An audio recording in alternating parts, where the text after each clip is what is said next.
So I've had a request for a video on PTSD from a couple of friends. So today is going to be my PTSD video. So let's start out with the DSM-5 criteria for PTSD. First thing you have to do is you have to have a positive history of trauma. So trauma doesn't necessarily mean actual trauma. It doesn't mean that you were physically injured or and something like that. You can have the threat of injury. You can have witness trauma. You have seen somebody get injured or killed or something like that. You can learn of a family member being traumatized in one way or another, or a family member's death of a traumatic event. If you know the details, that can cause problems that are associated with PTSD. And also, you can have repeated exposure. So, in that case, I would think about people that, like your first responders, that have to roll up to car accidents with people that have been injured and killed. Fire guys, police officers. Sorry, started to say cops there. Paramedics, things like that. So you can get PTSD and not actually have had a physical traumatic event to yourself. The second thing is you have to have one or more what we call intrusive symptoms. So intrusive symptoms would be distressing memories of the event. It would be nightmares. It would be the flashbacks. Flashbacks are they're considered a dissociative event. So if you think about when somebody's having a flashback, they're in the here and now, but their mind is going through the event again. So they're here, but they're not here, so to speak. They're reliving an event that's not actually happening at the time. Or you can have intense distress to add exposure to reminders. So that's a fancy way of saying that I have triggers. So if you know, I think the classic one that I think of is the combat veterans that do poorly when it's Fourth of July or it's New Year's and everybody's shooting off fireworks and they struggle. That's kind of what we're talking about with that. So that's triggers, which I hate that word, but it kind of is. You have to have avoidant behaviors, avoiding those triggers, avoiding those exposures that remind you of that traumatic event. You have to have two or more negative alterations of memory and or mood. Um, and if you think about that, that'll be things like low self-esteem, self-blaming. It's my fault that whatever happened happened. Survivor's guilt. Why did that person have a bad event and I got to survive it? Intense negative emotions. This would be depression, things like that. Detachment, isolation, an inability to form close relationships or maintain close relationships after the event. Anhedonia, which is a big fancy word for saying I just can't find joy in the things I used to like. And a lack of positive emotion. I can't find joy or happiness or any of that contentment anywhere. Um, you have to have two or more alterations in arousal, and not in a good way. Arousal being things that make you go from here to up here. So you're talking about irritability and anger, reckless or self-destructive behavior, hypervigilance or an overactive startle response, poor concentration, insomnia. All of these symptoms have to last for more than a month. If it's less than a month from the time that the symptoms started to the time that they end, if they end within a month, then you're more talking acute stress disorder, which obviously if it ends, that means it can get better. Um, and they have to be clinically significant. They can't be just, oh, I have nightmares, but I'm okay. It has to be something that affects part of your life. It has to be something that affects your work, your home life, your school, your social life, things like that. I mean, one of them we talk about is isolation, detachment, inability to maintain those personal relationships. Um, so think about it like that. Um, when I think of PTSD, I always kind of think of, I don't know how many people are out there that are Greek mythology fans, but I always think of it like Cerberus. In Greek mythology, Cerberus was the three-headed dog that guarded the entrance to hell. Uh, it's kind of a three-headed monster. It really, really is. It fits. It has. It really, you could name general anxiety disorder and depression off of just about all of the symptoms that come with PTSD. The anxiety symptoms, it's the brain's way of saying, when's the next bad thing going to happen? You got that constant anxiety, that constant hypervigilance, irritability, insomnia, poor concentration, lack of focus, things like that. Those are all symptoms of general anxiety disorder. Second thing you have is you have a mood disorder, which is generally depressive symptoms. Depression, low mood, that anhedonia we spoke of, low self-esteem, guilt, whether it's survivor's guilt or blaming yourself kind of guilt, and that detachment, isolation, inability uh, to maintain your relationships, those kind of things. Those are all symptoms of depression. So you've got anxiety and depression right there already built into this. And then let's throw in the, the memory processing problem. So, and that's really the root of PTSD. The root of PTSD, sorry, I got dogs moving in the background. The root of PTSD is a memory processing problem. So a little bit of physiology here in anatomy. The amygdala, which is a little part of your brain, ties in memories to your limbic system, which is your emotional system. It tends to act like a governor chip on a car.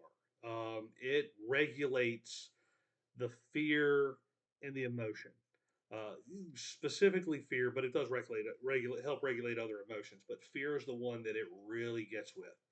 So when you have a traumatic event, it hijacks your amygdala and it keeps that fear throttle up. So the governor chip doesn't govern anymore. It just opens the throttle wide open and you stay in a constant state. Somebody, not you, somebody with PTSD stays in a constant state of low level fear. When's the next bad thing going to happen? Where's the I always joke about, anxiety. Anxiety can be a good thing because it keeps you from getting eaten by the saber-toothed tiger. Um, but yeah, when you've got PTSD, you're not just keeping yourself from getting eaten from the saber-toothed tiger.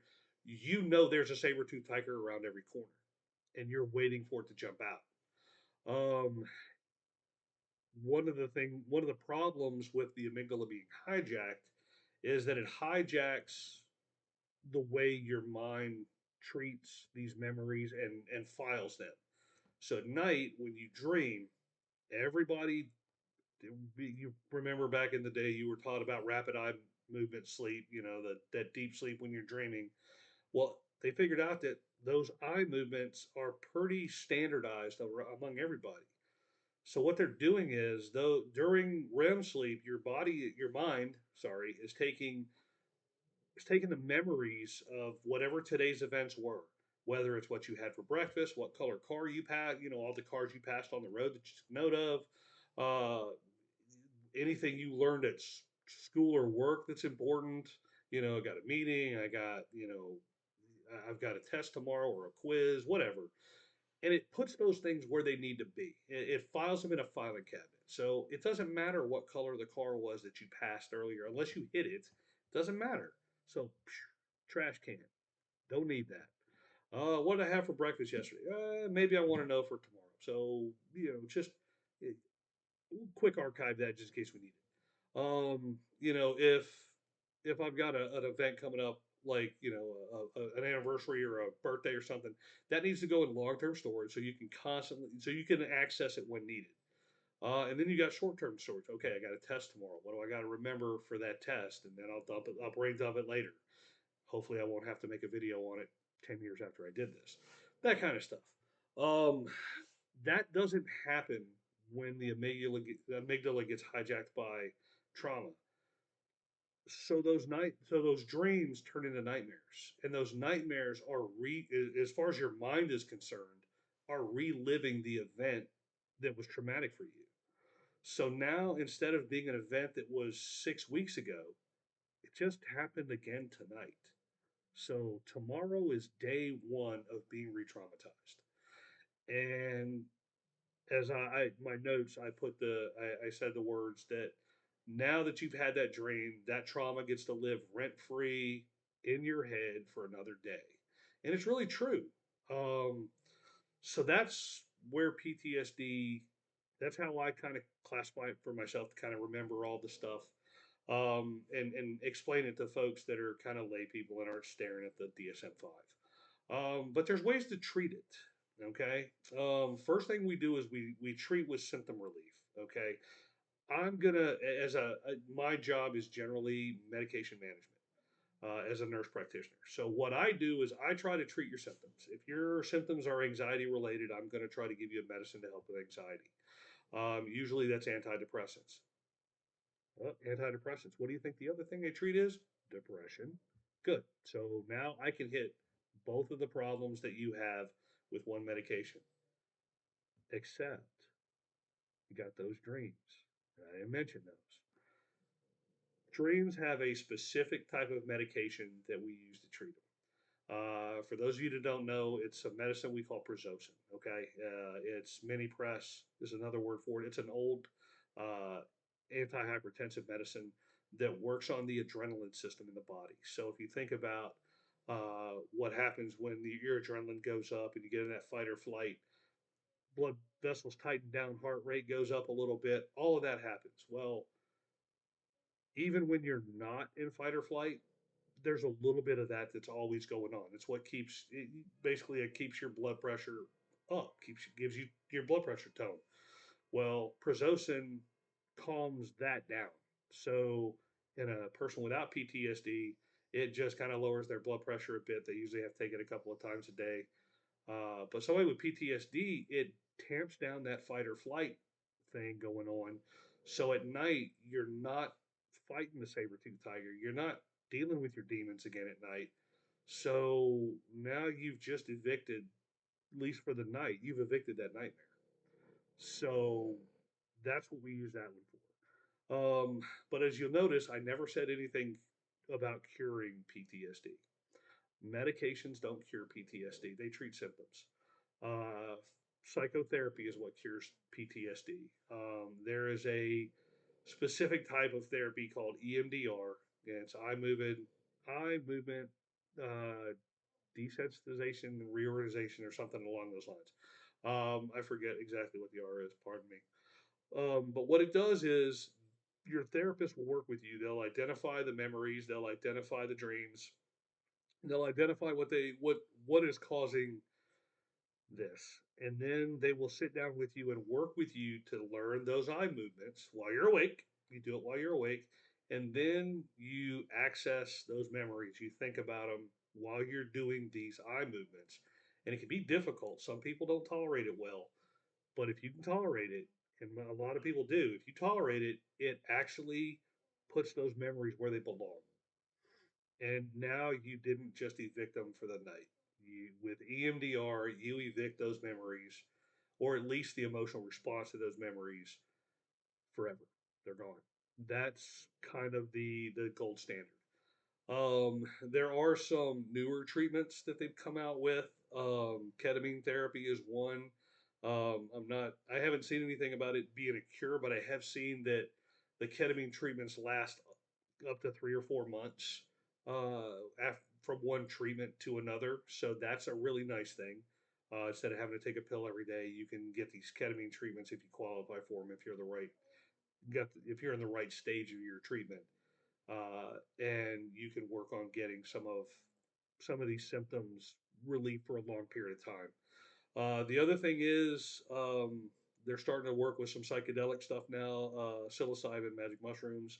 Um, I haven't heard in where they're at on that yet. It's still kind of in the testing phase, and they're trying to see where they can go with psilocybin.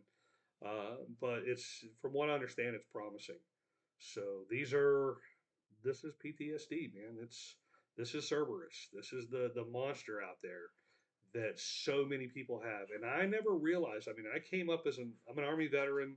I knew vets had PTSD. I knew that there was PTSD among our first responders. I had no idea how much PTSD is in the general population and from childhood trauma, from early childhood trauma, from people who are supposed to not traumatize these kids. Um, it's a lot more prevalent than it is. I would suspect that if you don't have it, you know somebody that's got PTSD. Um, and there are a lot of side effects. I won't say side effects of it. There are a lot of symptoms and a lot of there's several psychiatric and personality disorders that come with early exposure to trauma. I'm not going to cover it in this video because this is starting to run long, and I think we've covered what we need to cover. But in another video, we'll talk about that. Okay?